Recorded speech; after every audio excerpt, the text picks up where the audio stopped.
Hey, everybody, welcome back for another episode of the Control Room Podcast. This isn't a very happy occasion. I had to bring in my comic book brother, Johnny, man. He's making his debut to the Control Room Podcast. How you doing, man? Dude, so good. I've been wanting to do this for a long time. Unfortunately, the circumstances are what they are, but I'm really glad to join, man. Yeah, for you guys, we're gathering today just to discuss the life of the great Chadwick Boseman. And, me and Johnny, we saw Endgame together, right? Yeah. So Endgame. Yeah, it was in game. I had to And do it a couple multiple times, man. Endgame was it's a milestone. They were really right when they say it.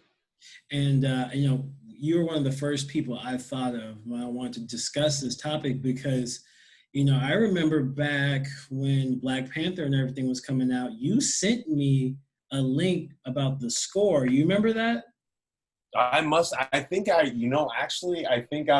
touting that off right now to a Yeah, lot of people. yeah, yeah. Yeah. You hit me to like the composers and the score and everything, which was dope. Yeah, Like yeah. the backstory behind that. Yeah, Ludwig Goris, and he did a lot of TV. He worked with Brian Coogler a lot with Creed. I think he did both soundtracks for Creed.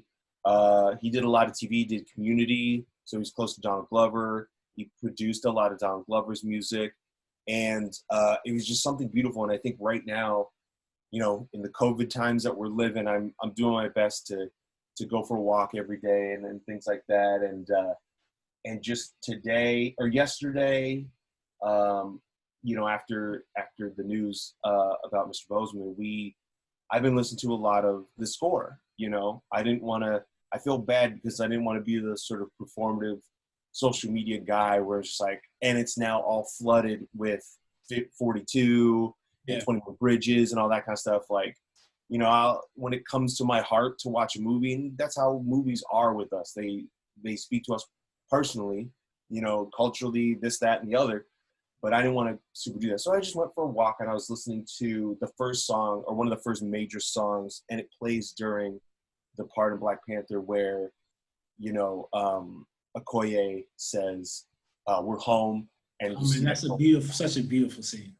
it really, I mean, it is. And it's a marvel of, it's a marvel of Afrofuturism, which is, I think, and not to sound like an outsider or whatever, but like art and culture they're obviously entwined, but it's very important that young people of the culture that the art comes from feeds into the positivity that Afroculturism or Afrofuturism is, because it's almost as if it's an alternate future, Yeah. but it's positive. Yes. It's not hearing the oppression all the time. Yes. Because I imagine being Black, you don't ever stop hearing that. Never. You don't ever stop living that, But the best thing about Afrofuturism is you could see what, like, basically Wakanda is Africa, like, uncolonialized. Yes. If that's a word, I'm gonna take that as a word. Yes. And you see how beautiful it can be, or it could be, or it should be, or this or that, or whatever. But when they come over like the ridge or something, the sun's golden, it's a really beautiful shot. There's a vocalist, and I just say vocalist because I'm very bad at not the culture of, like, the music culture of calling what it is. So I just say vocalist. I forget where he's from. His name's Baba Mal, and he opens his show, and he says it in the link that I told you. He opens his show with this song lyrically that translates about the death of an elephant, or represented as a king, and how it's kind of like it's a warning sign of the hastiness of replacing the king quickly. And people were talking about, well, what are we gonna do with Black Panther 2? What are we gonna do with Black Panther 2? It's just like, when it comes to death, Yeah. let us grieve, man. Yeah. Let us grieve, and it's a beautiful, beautiful song. Yeah, I've definitely gotten that. So what are we gonna do about Black Panther 2? I was just like, chill. I don't want to talk about it. Really, I know it's the business and it has to go on. And I know Chadwick will want that world, but just Chadwick alone will want that beautiful world that we were introduced to. Oh yeah. There's so many characters. It's the first like pretty much all black driven mainstream superhero like international movie. And Yeah. I was thinking about this today. When I think of Chadwick, I do think of a king. And I'm just like, man, why is it really hitting me? Like when I think of Chadwick, I think of King. And as black people, like I was talking to my brother today, and he's doing like the whole ancestry.com, 23andMe, whatever. And it's like I really had to ask him, it's like, so where are we from? Yeah. Like I know we're from Africa, but like what part? And it's like, oh, a lot of people were taken from Ghana and Cameroon. And I'm like, okay, so there's no identification with like our You roots, know, our history. And that's when I think of Chadwick, that's why we call him king, because it's like that's what it could have been, that's what it was. And like we all gathered to watch this celebration of that culture. And he was such a great representation of what like a yeah. new king would be. That's why in my heart I'm just like, yo man, like the king died, like he really is a king. Yeah. Yeah. I mean, everything's representation. When I was a kid, like Italian, Filipino, Chinese, like what I got? I got Robert De Niro, I got the kid from the Goonies, and hardly any of the really, real Filipino, representation. So for young African American kids to see, like especially in Infinity War, one of the most beautiful moments for me is Black Panther and Captain America, like racing together, and it's not like a on your left kind of a thing. It's their equal. It's you see that like the pinnacle of superheroes, and for a young kid to go, that guy looks like me. I'm just as good as anybody else. It's very, very, very hard to live with in America right now, or forever. And it's and when you say it's king, like when Michael B is like, is this your king? You'd be like, yes, this is my king. So yeah, and I'm glad you brought up Cap, because me and you, we both love Cap. We're both Cap guys, and just the relationship between Cap and T'Challa throughout the movies, man, that warmed my heart. Like also in Infinity War, you talk about the coming home scene in Black Panther. They have that scene in Infinity War when they're looking for a place for Vision to go, and Cap is like, I think I know a place. And they go to Wakanda. Yeah, man. And like you say, man, the representation of this guy is on par with a Captain America and a Tony Stark. He's a king. He's intelligent.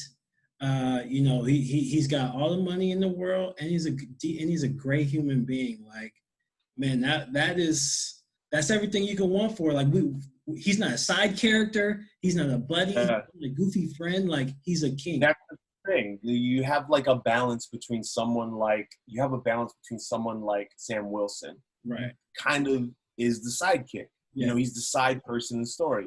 And Anthony Mackie's been very vocal about how he feels. Yeah. What's that? Or Rhodey as well for Tony Stark. Rhodey as well.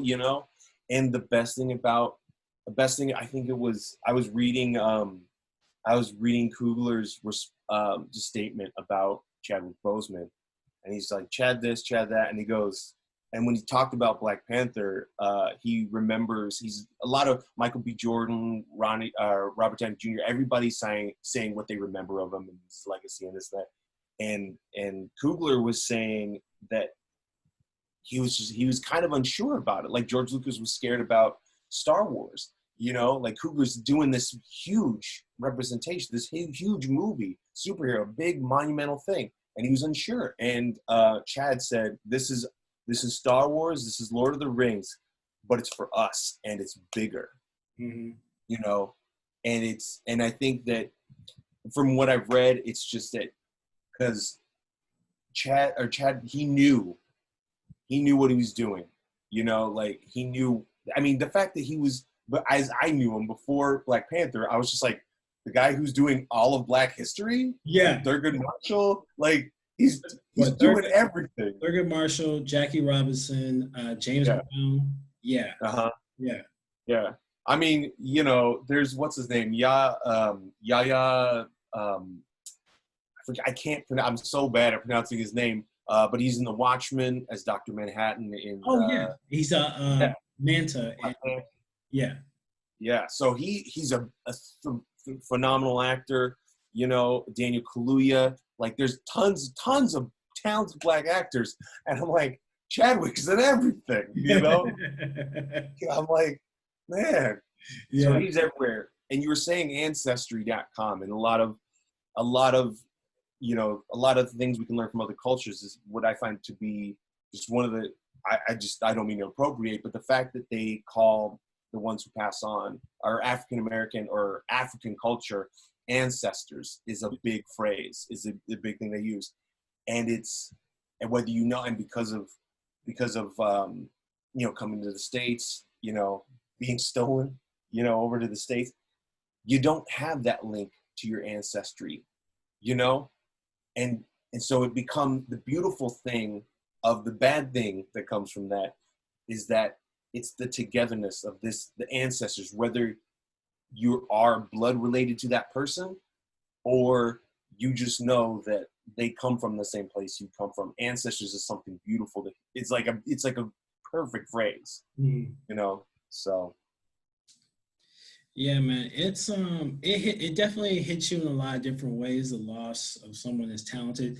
I think it hits me the most when I see kids, because I remember being that, you know, young Black kid loving superhero movies, Spider-Man, Batman, Superman, whatever. You know, that's why I identified so much with Michael Jordan, because it was like, that's somebody who looks like me, who's the most popular, beloved man in the world. So it is possible. Same thing as like a Will Smith. Like it's possible to not just be loved in the Black community, which is important, but be loved by everybody, which is all people who look like me and I'm sure look like you want. It's just, hey, just treat me like everybody else. Yeah. You know, that is the whole Black Lives Matter thing. It's not I'm better than you. It's just like, hey, I just want to be treated just like you, given the same amount of opportunities. That reminds me, because I have a lot of MAGA family members, and it's really heartbreaking to know that the people who raised me think this. And one of the biggest things, I don't try to be divisive with them. I don't try to jab at them because I don't want them to jab at me, and you treat others the way you want to be treated. But there's this really beautiful, not beautiful, it's really heartbreaking. I forget who said it, but it's right after it's like a month after or a week after the Floyd thing, and which is a horrible way to say it, but this woman was saying it's you know, you care about you're worried about these riots and this and that, and it's like, you better be glad we only want equality and not revenge. Yes. And it's so the truth. How it's like, you know, yeah, you could call me, anybody could call me a little snowflake, they can call me SW, call me whatever, but it's just decent humanity, you know. You bring up an excellent point, which ties back into that was the plot of Black Panther. Michael B. Jordan's Killmonger wanted revenge. Exactly. Killmonger was like, nah, man, we're going to reshape the whole world and shape it in our image, and we're going to be on top now. Yeah. And you know, Chadwick T'Challa was on the other side and was like, yo, like, I'm the king of Wakanda. I'm not the king of all people. You know, and that was a struggle. And that's why a lot of people did identify with Killmonger, because it was like, he's kind of got a point. Yeah. Certain things, he's kind of got a point. And that's what made that movie so beautiful. And I remember being nervous when it came out. I'm like, all right, like, Marvel's really big. This is 95% Black cast. Please work. So not whitewash it. Right. Please work. Be a great movie so people can understand that, hey, we're marketable too. Because that's the whole thing, is this money. He's like, is this going to sell overseas? Our white audience is going to go see it. And man, if you just make a good movie, people are going to see it. Yeah. No? Yeah. I mean, there was this really great thing that I read a little bit about Michael B's, you know, what his thoughts on Chadwick's passing. And and one of the things was that that Chad was always the kind of actor or the kind of collaborator. So they say that he was not just thinking 2 steps ahead, but he knew, like I said before, he knew what he was doing, and he knew the impact that it was going to create. And so in the script, it was said that Killmonger was like, you know what, I want to be buried here, you know, blah blah blah blah blah. And then Chadwick and Michael got to talking, and they were just like, you know what, like, where would he really want to be buried? So that last line, he made Michael question that line, and so they probably went to Ryan and were just like, you know, bury me in the ocean, and it was far more fitting, Yes, for that character than just something as simple as being buried in Wakanda. And I think that, you know, if Chadwick didn't ask, you know, if Chadwick didn't challenge Michael, and they've known each other since they were kids in New York, you know, so it's you know, I from a cultural, like, you know, outsider perspective, doesn't matter, because you when you work with people who understand the impact of what they're doing and challenge you to be a better version of yourself, or to spark something out of yourself that you didn't know you had, dude, that's magic. And I never knew that Chadwick has that. And reading this, it's like, oh, man.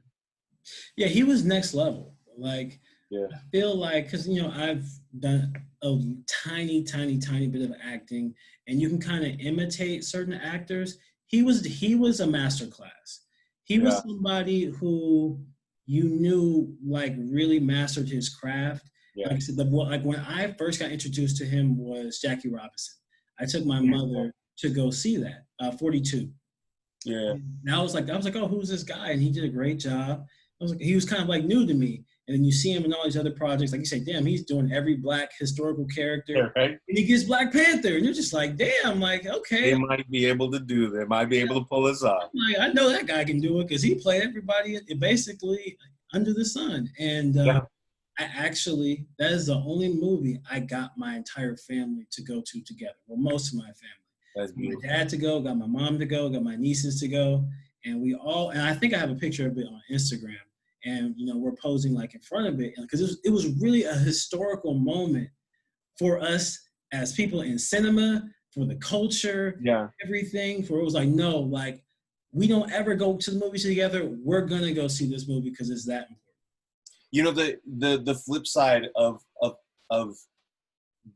looking at Black excellence is that we you know, not being Black, look at that. We look at our Beyoncés, we look at our Obamas, we look at everything, or we look at all the tops of the mountains, but we don't see that everybody encompasses, or like Beyonce represents all of that, represents their people. Like as an Asian American, as seeing Asian American actors like Ali Wong, yada yada yada, you know, you represent, you know, when you're an actor and when you're a public figure, you do that. And what's the flip side of what's scary about Black excellence, like, say, for example, you know, like my culture, the Asian culture, you bring a Black boyfriend home to an Asian mother, you know, all that kind of stuff. You as an African American going into you know, an Asian owned like liquor store, all that kind of stuff, all that stuff that will forever exist, you know. The best thing that could come out of seeing, you know, all this Black excellence is that kids, and again, the Chadwick Boseman representation, kids can see, I can do that too. And it's everywhere.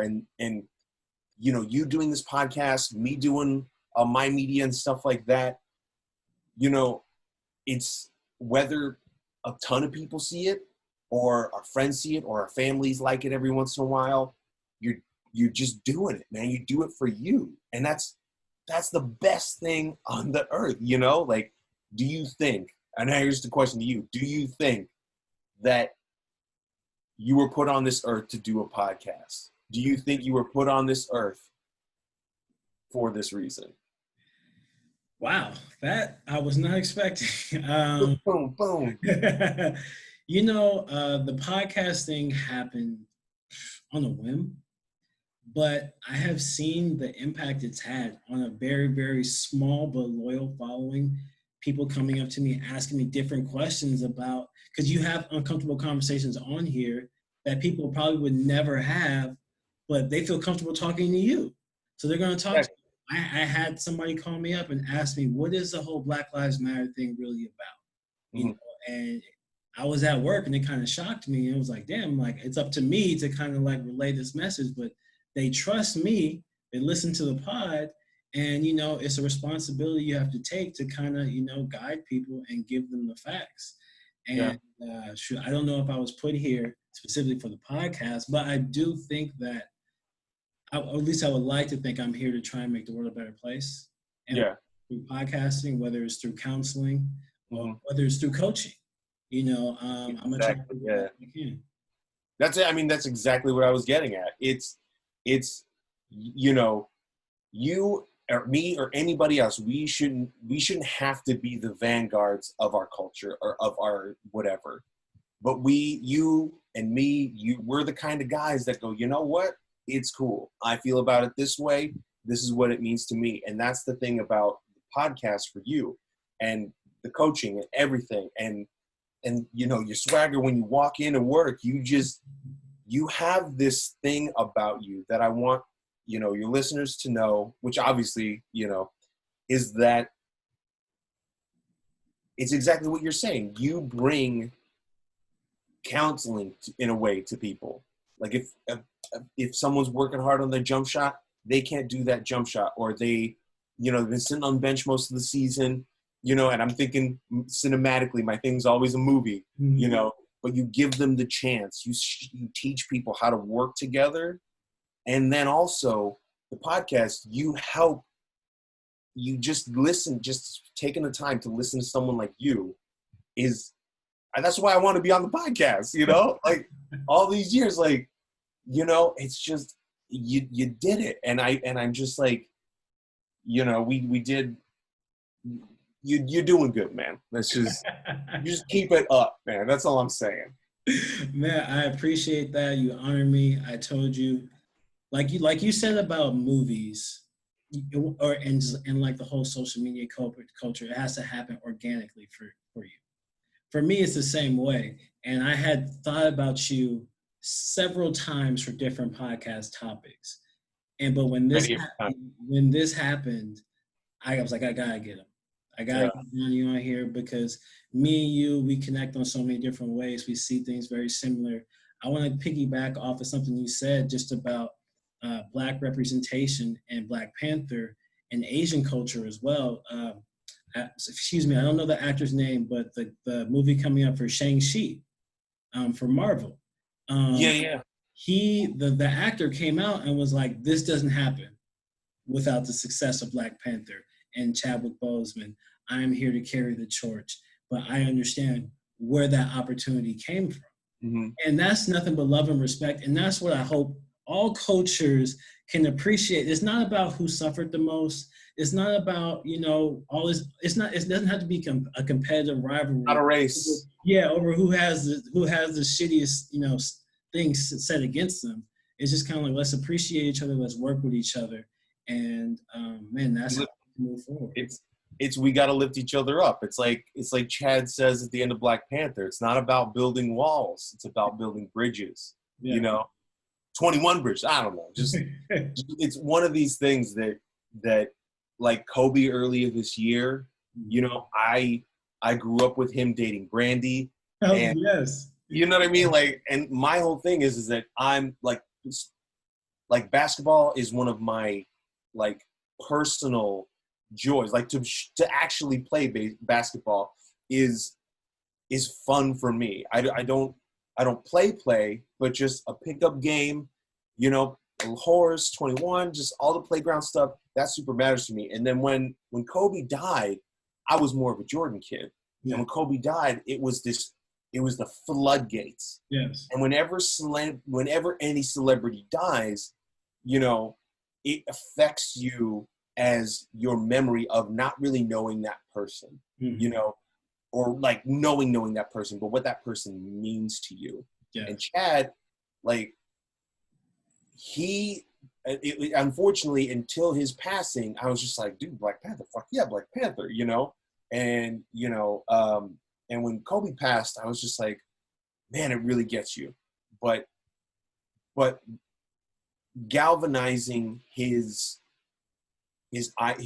iconography, or who he now becomes legend. Yeah. He now becomes a legend. Yes. Kobe became a legend, you know, and it's sad for icons of any race or any celebrity that has meant something to you to go. Like when Michael Jackson passed away, like that floored me. Even before all this allegation, this, that, and the other, like Michael meant a lot to me as a child, you know? And when he passed, it was what, 09? Yeah. You know, it's been so long, and these things still stick with you, you know? And the thing about Chadwick is that becoming a legend after put his body of work behind him, that's the beautiful thing about a person's life, or at least like I'm saying, these representations, you know? So when like Jay-Z goes, or when Beyonce goes, or whatever God or whatever takes them from us, you know, they have their body of work to represent them for the rest of their lives. Like I was saying earlier, you know, Bruce Lee, Mm-hmm. you know, as an Asian American, like, he's an American. Mm-hmm. He wasn't born over there. He's one of us. Mm-hmm. And, you know, one of us is a very bad way of putting it as an American, but he was born in he's a California boy, Yeah. you know? And, you know, when I saw Once Upon a Time in Hollywood, it was portrayed as a caricature, you know, that it rubs me the wrong way, you know? But at the same time, it sparked me back up, you know?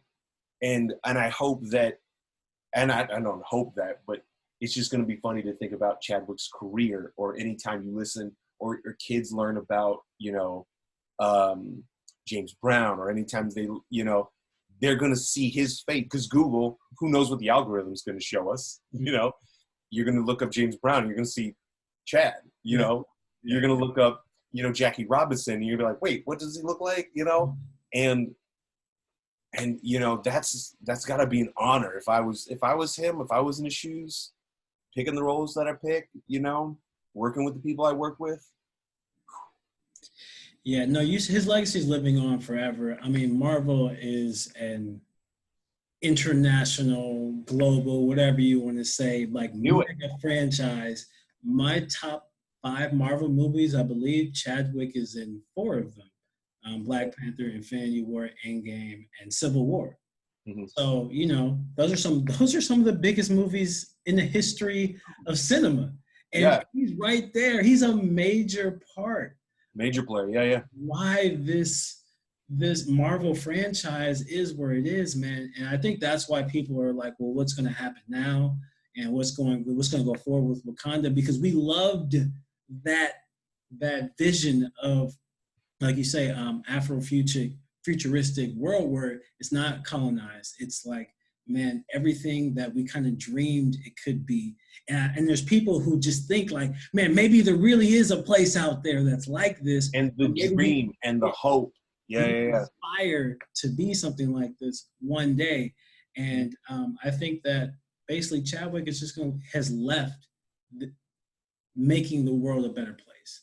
And you can see it with the kids he's touched. I mean, we haven't even touched on him battling cancer for 4 years while he's shooting these movies. Yeah. Which is... He was working on, he was working with Seth MacFarlane on doing a biopic about the Little Rock Nine. Oh, wow. You know, and it's just like, and for them having to rearrange, like, and that's Hollywood, you know, they got to rearrange and put something else in between. And it's just, you know, and you, when you're saying those movies, when you're putting that list together, you know, how much more of a difference and how much more of a vision is it going to be? Because when you hear, you know, on your left in Endgame, Yeah. and you see the gold open up, this heavenly gold, Yes. and he walks out, Thank you. that is going to be first in the moment. That's going to feel like, oh my God, you know, like it hits you because that, you know, in the story and all this kind of stuff. But now the Chad's gone, you have this thing where it's almost as if he's coming back from heaven. Yeah. You know, it's going to have this huge thing for the people who are a lot more attached to Black Panther than, say, Cap or Iron Man or this or that. You know, it's going to be brutal, Yeah. you know? And in like with superheroes, it's crazy because, you know, I feel that way about Batman, and this new trailer dropped and I'm freaking out. I'm freaking out about it, you know, because representation is everything. Batman, it's silly. Adam West, you know, all the stuff has been, oh, Batman. And then like Brock Lesnar signs Ben Affleck, you know, it's just, it's all these different things. But to me, Bruce Wayne has always represented childhood trauma. And for me and my mother, we suffered a car accident together and all this other things. So when I see Batman, I see myself, you know, and to know that some kid feels that same thing, it's just, words can't express, like, you know, the cowl coming down or the kid realizing that, I mean, obviously, whatever stage you're at as a kid, to know that, you know, Chadwick was an actor, you know, and to take the cape off or to take the claws off or whatever that you're playing with, that's so heartbreaking to me because of representation. And just like, I can't imagine these poor kids seeing this. Yeah, I can't remember losing any icons like this when I was a kid. So when I see the kids on Instagram or Twitter and they have their toys and they're doing like a funeral for Black Panther, and you know, parents talking about they have to explain to their kids what happened. And there was a heartbreaking story of some parent was like, I told my kid about, you know, Chadwick, and he asked, did the cops do it? And then he asked, was it COVID? And then he was like, my kid is 8 years old. Like, this is fucked up, you know? So that's the world we live in. But I want to end on a more positive note. You brought up one of my favorite scenes ever. Like I said, I love the Cap Black Panther connection. First you hear Sam, but like you say, coming out of that portal, like he doesn't even say anything. Like they just lock eyes, and he's like, I'm here for you. I'm back. Let's get this fool, man. Like, Together. yes. But I gotta say, probably, if I'm being honest, my all-time favorite like emotional scene with Chadwick is the end of Black Panther when they buy all those places in Oakland and they're on the basketball court and they reveal themselves because they've been like this secret nation society all this time, and they show themselves to all these kids. And at the very end, there's a little boy, and he's like, "Who are you?" Because he's never seen anybody like this before. Yeah. That looks like him. Yeah. So I'm like, damn, like that's exactly how I would feel as a kid if I saw something in real life. I'd be like, Yeah. who are you? So you're not Tony Stark. You're not, you know, you're not Doctor Strange. Like this is somebody who looks just like me. Has got the coolest shit in the world and is the baddest superhero on the planet. Like that moment touches me every time. The one that got me is when he talks to his father. Like, you know, I have my issues with my family. Everybody has their own thing. But when he looks to his father and he taught, and basically the sins of family, like, or the, you know, I don't speak for the injustice that, you know, my Caucasian, you know, people have done, you know, and when he's like, you were wrong to not welcome this person in your family, you know, all of you were wrong. And that scene when he's talking to his father in the ancestry realm, like that, the colors are beautiful. And for him to feel so passionate to be like, look, man, I'm gonna learn from you, you know, that's beautiful to me. Yeah, I mean, we could go on and on, whether it's Civil War when his father actually passes, and he's holding him, And he learned that language. Yeah. He learned his lines on the day of. That's another Really? thing. So the actor who plays his dad came from a certain part of South Africa, this or that. And then he was just like, here's what we would say. And Chadwick, like a boss, did that. And Chadwick also chose to not have him talk like this, but gave him the actual accent because it's an uncolonized part of Africa. You know? But shoot, man. Look, I gotta say, I really appreciate you coming on, and it was just something I wanted to talk about. It was on my heart. I wanted to talk about it, and you Mine too. absolutely my number one draft pick to discuss this with, man. I appreciate you. Before we go, man, inform the people and let them know what you're doing, where they can find you, all that. You know, I've been trying to keep it cool, trying to keep my therapy going creatively. I've got this thing called Quarantine Scenes. If you follow through the Paisano Pictures Instagram, everything's through there. I've got a Didn't one of the Independence Day directors like shout you out on? Yeah, that was amazing, you know?